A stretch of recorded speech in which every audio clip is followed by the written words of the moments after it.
Nah, oke sahabat BMC. Nah, di video kali ini saya akan membagikan bagaimana caranya membuat bahan, terutama bahan sancang ya, biar bisa bengkak atau mekar di bagian bawah.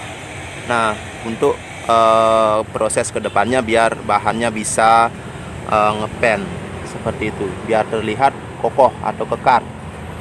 Nah, jadi untuk bahannya sendiri seperti ini teman-teman. Nah, di sini teman-teman bisa lihat untuk batangnya di sini tidak ada terlihat pecahan sama sekali ya.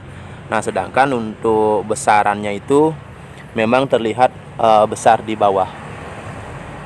Nah, jadi untuk proses ini memang memakan waktu yang cukup lama ya.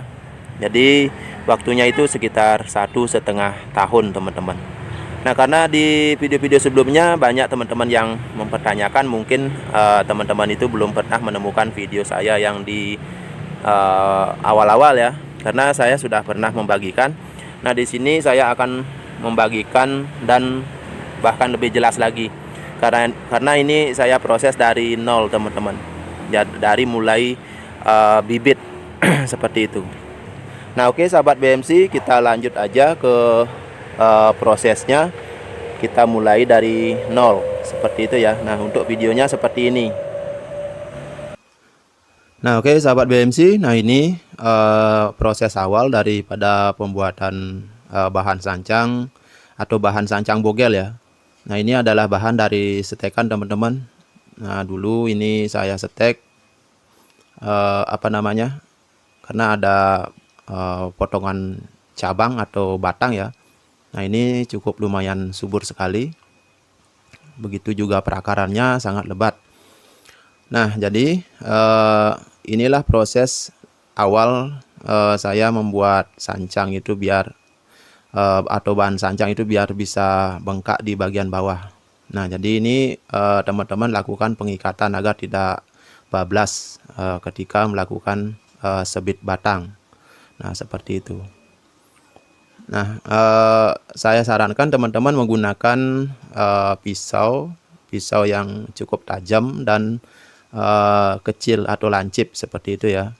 Jadi teman-teman harus hati-hati dan sabar ketika melakukan ini, karena di samping pisaunya yang tajam ini, untuk caranya megang itu memang agak sedikit susah. Nah, ini membutuhkan kesabaran dan kehati-hatian, karena salah sedikit bisa nanti takutnya kena tangan atau mungkin bahannya itu akan rusak, pecahannya pecahannya akan rusak atau mungkin lepas seperti itu.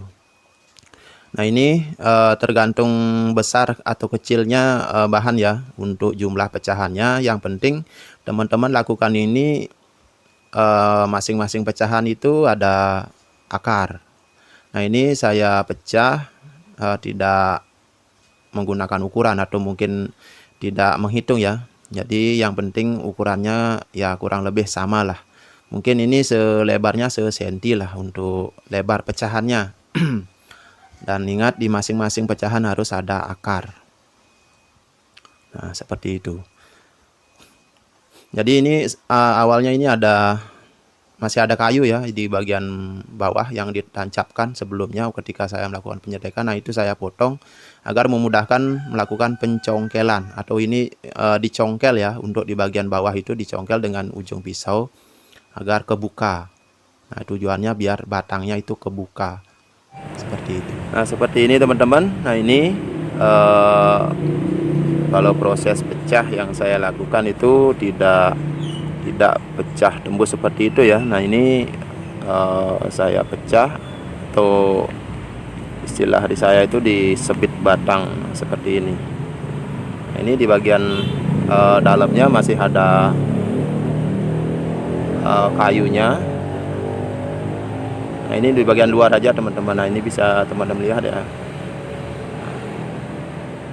Nah, itu yang cara yang saya lakukan untuk melakukan pecah atau belah bonggol seperti ini.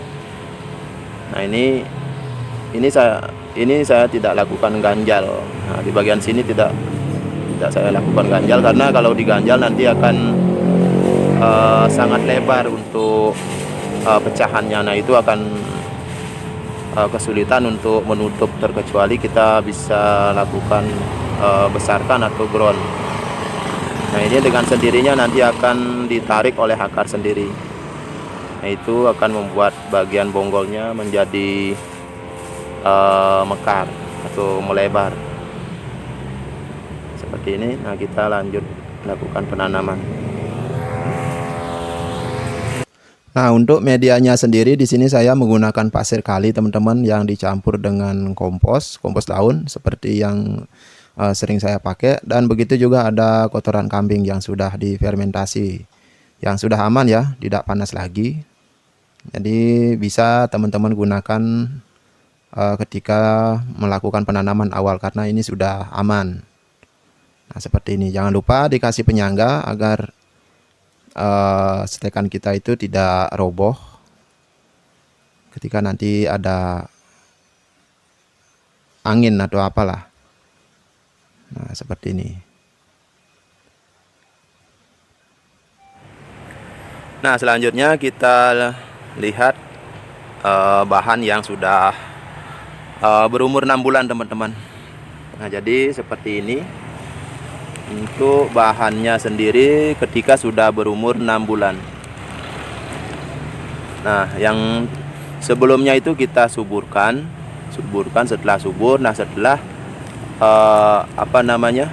setelah mendapatkan perakaran yang cukup balance, nah, kita lakukan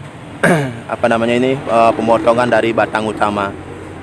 Nah, itulah proses selama 6 bulan dari pasca pecah batang. Nah, jadi seperti itu. Nah, makanya di sini teman-teman ingat menyisakan mata tunas, 2 mata tunas ya. Nah, ini nantinya akan jadi penerus cabang begitu beserta terusan batang. Nah, itu bisa kita gunakan salah satunya. Nah, jadi kondisinya seperti ini, teman-teman. Nah, yang ini ya. Jadi untuk perakaran sendiri di sini cukup lumayan keliling. Nah, jadi coba kita lihat bahan yang satu lagi. Nah, yang ini. Nah, ini cukup pendek sekali ini. Nah, seperti ini. Ini juga sama, seumuran dengan yang tadi. Setelah 6 bulan dilakukan pecah batang atau sebit batang, seperti itu ya. Nah, kalau istilah di saya itu sebit batang. Nah, di sini juga ada satu lagi. Nah, ini tidak kalah bagusnya. Nah, jadi kondisinya seperti ini, teman-teman. Nah, ini cukup besar ya. Ini nanti ketika ini sudah dilakukan pengelosan terusan batang. Nah, ini akan membesar lagi, akan membengkak lagi di bagian bawah. Nah, sembari perakaran ini semua ini akan narik. Nah, itu akan memungkinkan untuk membuat kesan mekar di bagian bonggol. Seperti itu, teman-teman.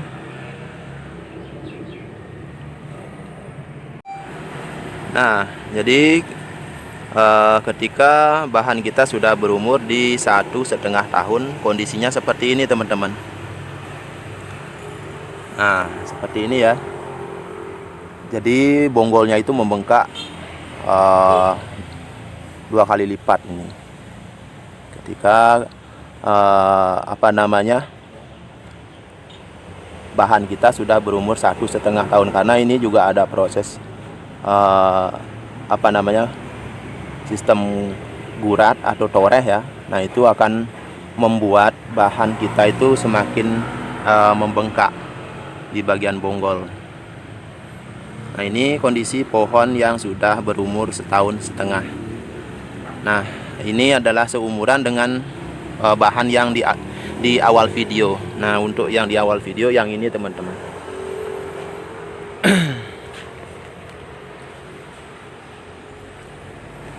Nah, yang ini ya. Ini sudah 1,5 tahun, seumuran dengan yang tadi itu. Nah, jadi di sini sudah tidak terlihat pecahan atau bekas sebit batang itu. Nah, ini sudah tidak terlihat, teman-teman.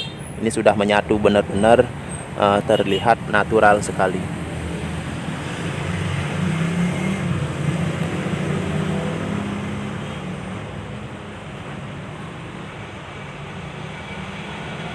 Nah, oke, sahabat BMC, semoga bisa menginspirasi ya, dan tentunya bermanfaat.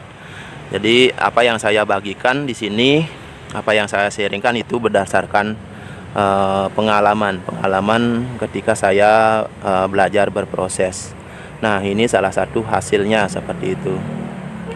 Jadi saya rasa teman-teman bisa mengerti dengan apa yang saya proses tadi dan jelaskan tadi.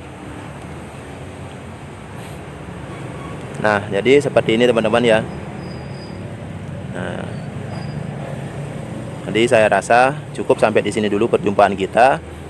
Jadi sampai ketemu di video-video selanjutnya. Oke. Semangat terus berkarya seni bonsai. Salam BMC Bonsai Mania Channel.